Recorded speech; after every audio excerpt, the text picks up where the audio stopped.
Assalamualaikum warahmatullahi wabarakatuh. Kami dari kelompok 10 kelas F akan mempresentasikan tugas akhir mengenai analisis korelasi antara pola asuh otoriter dengan kenakalan remaja.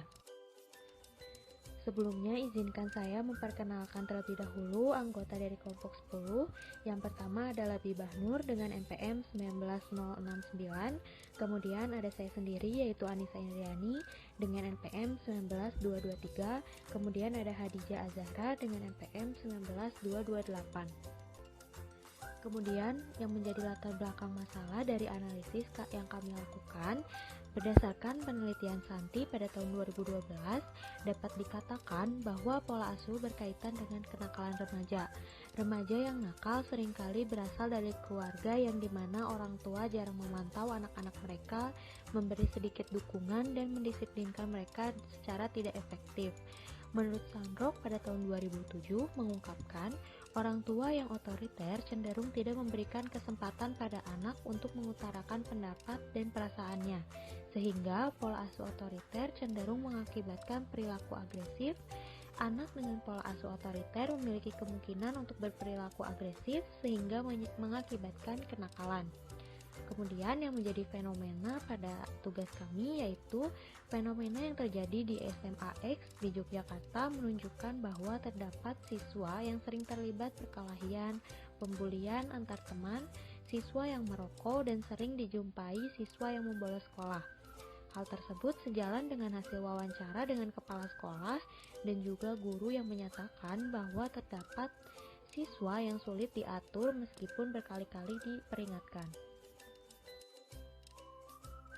Lalu variabel dari analisis yang kami lakukan, yang pertama variabel bebas atau independen variabelnya yaitu pola asuh otoriter. Kemudian variabel tergantung atau dependen variabelnya merupakan kenakalan remaja. Yang menjadi subjek penelitian yaitu siswa SMA PIRI 1 Yogyakarta sebanyak 33 orang dan SMA UII Yogyakarta sebanyak 50 orang dengan kriteria yang pertama, siswa SMA baik laki-laki maupun perempuan kelas 10 dan kelas 11. Yang kedua, bersedia menjadi subjek penelitian. Dan yang ketiga, rentang usianya dari 15 sampai 18 tahun. Kemudian, metode pengumpulan data yang digunakan dalam penelitian ini adalah menggunakan teknik kuesioner dalam bentuk skala. Dan dalam penelitian data yang didapatkan akan dilakukan analisis dengan menggunakan uji korelasi sederhana menggunakan software JASP.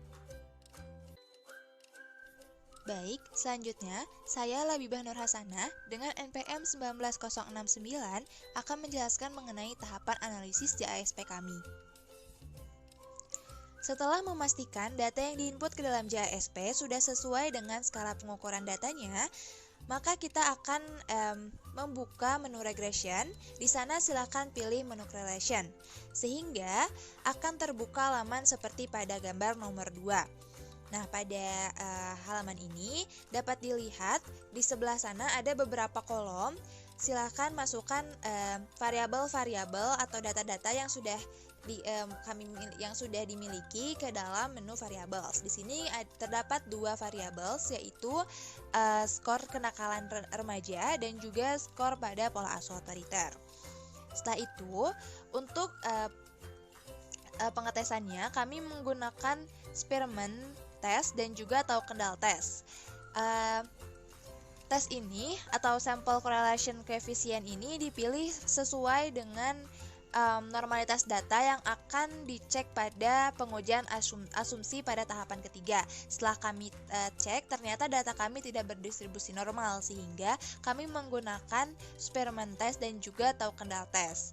Lalu untuk additional optionnya, silakan pilih display pairwise dan juga report significance agar data lebih mudah terbaca. Lalu untuk all hipotesisnya, silakan pilih correlated. Untuk plots-nya, checklist scatter plots dan juga statistik agar dapat melihat arah hubungan dari kedua data ini dan juga dapat dilihat titik-titik bertemunya data-data ini apakah memang tersebar atau terpusat dalam satu titik. Dan hal itu dapat menunjukkan bahwa kedua data ini memiliki korelasi atau tidak. Lalu memasuki tahapan ketiga, kita akan melakukan pengujian asumsi, yaitu kita akan menggunakan Shapiro. Pada pairwise normality di checklist Shapiro-nya. Setelah itu untuk missing value silakan checklist exclude cases pairwise untuk melihat apakah data yang kita miliki itu berdistribusi normal atau tidak, karena hal itu akan mempengaruhi pengetesan yang akan kita pilih di tahap kedua tadi sebelumnya. Baik, selanjutnya untuk pemaparan hasil analisis dan interpretasi akan dijelaskan oleh saya, yaitu Hadijah Zahra dan NPM 19228.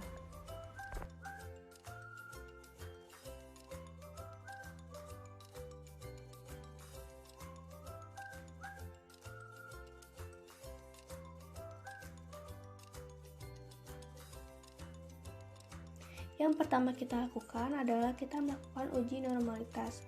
Untuk asumsinya yaitu H0 artinya data berdistribusi normal dan H1 data tidak berdistribusi normal.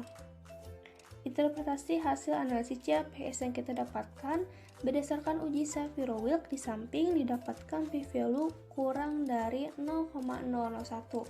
Artinya kurang dari nilai alfa yaitu senilai 0,05. Maka H0 ditolak.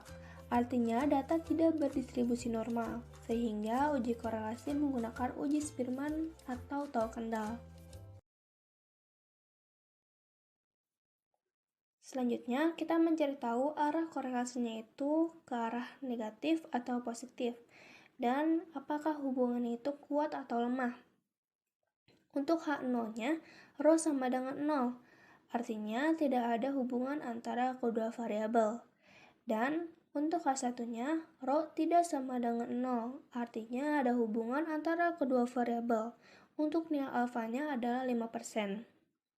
Interpretasi hasil analisis CAPS yang kita dapatkan adalah antara variabel kenakalan remaja dengan variabel pola asuh otoriter, p-value yang diperoleh dari uji Spearman senilai kurang dari 0,001.